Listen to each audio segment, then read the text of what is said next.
అసలు ఏమైపోయారు? 33 years back మాకు కనిపించారు. మళ్ళీ మొన్న 'అఖండ'లో కనిపించారు. ఎలా ఏమైపోలేదు. అనిపిస్తది 33 ఇయర్స్ బ్యాక్‌కెళ్ళి చూసుకుంటే ఆ స్క్రీన్ మీద విజయ్ చంద్రశేఖర్ యాజ్ ఎ ఉమాగా ఇప్పుడు ఆ స్ట్రగుల్స్ కానీ, అచీవ్‌మెంట్స్ కానీ ఏమనిపిస్తది? తెలుగులో ఫస్ట్ ఇంటర్వ్యూ కాబట్టి తెలియాలి అందరికి. నేను చదువు మీద ఎక్కువ కాన్సన్ట్రేట్ చేశానండి. మా నాన్నగారు నేను నన్ను ఒక పెద్ద జడ్జి పోస్ట్‌లో చూడాలని అనుకునేవారు ఆయన. అందుకని లా చదివాను. ఐయామ్ బేసికలీ లా గ్రాడ్యుయేట్ అన్నమాట. సో, చదువు మూలాన బెంగుళూరుకి వెళ్ళిపోయి, బెంగుళూరులో చదువుకుని, మళ్ళీ ఆ తర్వాత అమెరికాకి వెళ్ళిపోయి, మరి అమెరికాలో కూడా పర్స్యూ చేసి, అక్కడ ఇండియన్ కాన్సులేట్లో కూడా పనిచేస్తూ ఉన్న టైంలోనే ఇంటికి వచ్చి నన్ను పిల్లని అడగంగానే పెళ్ళికి అలా అలా అలా. సో ఆ స్టేజెస్ ఏది నేను మిస్ అవ్వలేదు నా లైఫ్లో. కాలేజ్, వర్కింగ్, వెడ్డింగ్, కరెక్ట్ టైంలో పిల్లలు, అలా నేను ఇంపార్టెన్స్ ఇవ్వలేదు. యాక్చువల్లీ ఇంపార్టెన్స్ ఎక్కువ నేను ఈ ఫిలింకి ఇచ్చింది only after my second innings is only after marriage. దాదాపు 10 ఇయర్స్ గ్యాప్ తీసుకున్నారు. అవునండి, అవునండి. ఇప్పుడు కూడా నేను వరుసగా ఇది చేయట్లేదు, ఇన్స్టాల్మెంట్లో వచ్చా నేను. Actually 5 years gap, again 10 years gap, again 7 years gap అలాగా. సో మ్యారేజ్ అయిన తర్వాతే నేను ఎక్కువగా చేయటం మొదలెట్టాను. పిల్లలు ఒక 8-9 ఇయర్స్ వచ్చే వరకు మళ్ళీ ఒక గ్యాప్, ఒక 10 సంవత్సరాల గ్యాప్. ఆ తర్వాత ఒక 2 సంవత్సరాలు చేశాను, మళ్ళీ గ్యాప్. అలా అలా ఏర్పడింది. Because the best of characters in Tamil Nadu I have done. Okay, the best of characters. Gap ఇచ్చి రావటం మూలాన నేను ఫ్రెష్గానే ఉన్నా, స్టీల్ అవ్వలా.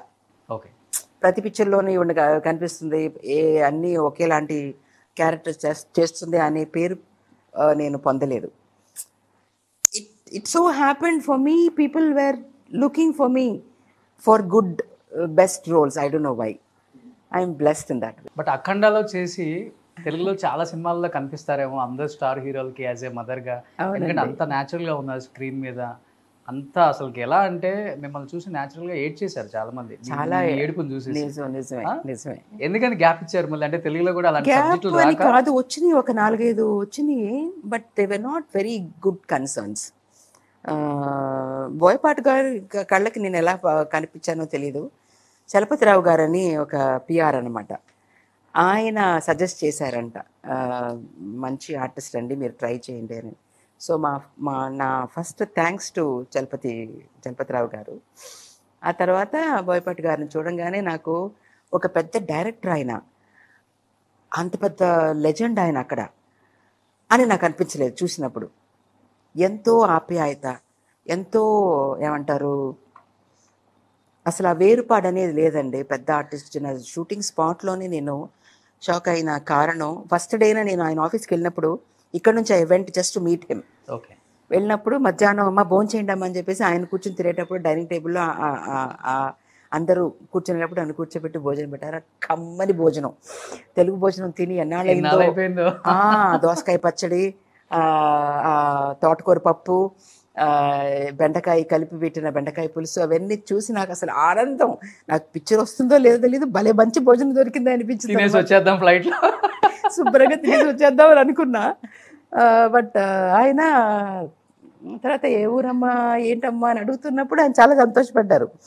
మా ఊరు గుంటూరు, కారంచేడు పక్కన మునిపల్లి అనే ఊరు మా నాన్నగారిది అన్నమాట. మా గుంటూరు అమ్మాయి, ఈ గుంటూరు.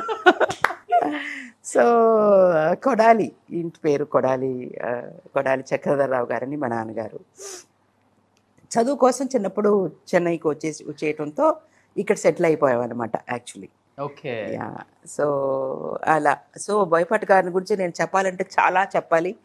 వండర్ఫుల్. నేను ఎంతో మంది డైరెక్టర్లతో ఇక్కడ వర్క్ చేశానండి.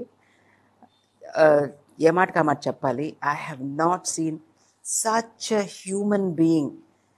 బోయపాటి గారి మనసు, పెద్ద ఆర్టిస్టు చిన్న జూనియర్ ఆర్టిస్ట్ అని లేకుండా ప్రతి ఒక్కళ్ళకి అక్కడ, అమ్మ మీరు తిన్నారా, అమ్మ మీరు ఎండలో నుంచోకండి, అమ్మ మీకు ఇప్పుడు షాట్ లేదు, అలా నీడలో వెళ్ళి నుంచోండి అని ప్రతి ఆర్టిస్ట్ని హీ టేక్స్ కేర్.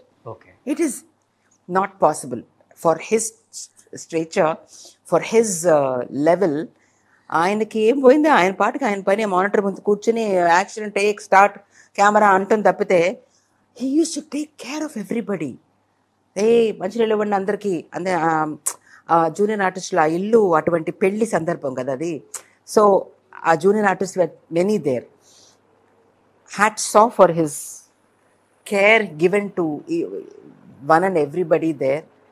అండ్ ఆయన ఆయన ఆప్యాయత, ఆయన మాటల్లో ఆప్యాయత, ఆయన ఆ టేక్ ఇంకొక ఎక్స్ట్రా టేక్ కావాలంటే కూడా ఆ humbleness, yeah that is the right word. Humbleness equal to Boyapati garu. Humbleness is equal to Boyapati garu. But అంటే విజయ్ గారు, మీరు తమిళ్లో అంటే చాలా మంది ఆర్టిస్టులతో చేశారు కాబట్టి ఒక ర్యాపో ఉంటుంది, స్క్రీన్ మీద ఈజీగా కొన్ని సీన్స్ పండించవచ్చు. బట్ తెలుగులో ఒక్కసారిగా అండ్ దట్టు నందమూరి నటసింహం బాలకృష్ణ గారితో యాక్ట్ చేసేటప్పుడు తెలియని ఆర్టిస్టు అంటే మనందరికీ తెలుసు, మీకు తెలుసు, స్క్రీన్ మీద ఫస్ట్ టైం మీరు ఆయన్ని ఢీ కొట్టాలి. అది కూడా చాలా పవర్ఫుల్. ఇద్దరు డైలాగ్స్ కానీ కాంబినేషన్స్ లో ఉన్న సెంటిమెంట్స్ ని పండించాలి అంటే ఇద్దరి మధ్య ఒక ర్యాపో ఉండాలి, బిఫోర్ పరిచయాలు కూడా ఉంటేనే అది వస్తుంది. ఎలా పాసిబుల్ అయింది అసలు? అది ఫస్ట్ టైం నేను ఆయన చూసినప్పుడు, యాక్చువల్లీ నేను ఇక్కడ తమిళనాడులో ఉండటం వలన తెలుగులో లీడింగ్ ఎవరిని అడిగితే నేను చెప్పలేను, మలయాళంలో లీడింగ్ ఎవరికి చెప్పలేను, తెలియదు కదా. అక్కడ ఫ్యాన్ ఫాలోయింగ్ ఎవరికి ఎక్కువ ఉందో ఎవరు తక్కువ ఉందో నాకు తెలియదు. కానీ బాలయ్య గారిని ఆ క్రౌడ్ రిసీవ్ చేసుకోవటం చూసి నేను చాలా ఆశ్చర్యపోయానండి.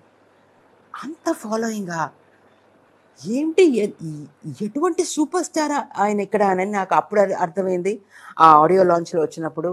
అలా is a good actor, is a legend son, is also legendary actor అనేది ఒక పక్కన తెలిసినా కానీ ఇంత ఫాలోయింగ్, ఇంత ఆరాధిస్తున్నారు ఆయన్ని అనేది నాకు అక్కడ నా కళ్ళారా చూసిన తర్వాత తెలిసిందండి. Balayya garu is equal to encyclopedia of everything. Great. He's an encyclopedia, he's so informative. ఆయనతో కూర్చుని ఒక 10 నిమిషాలు మాట్లాడారంటే you will get information about each and everything అండి. నేను అలా నోరు తెరిచి వింటూ ఉంటాను, ఆయన మాట్లాడించి మనం చూస్తూ ఉండాలి.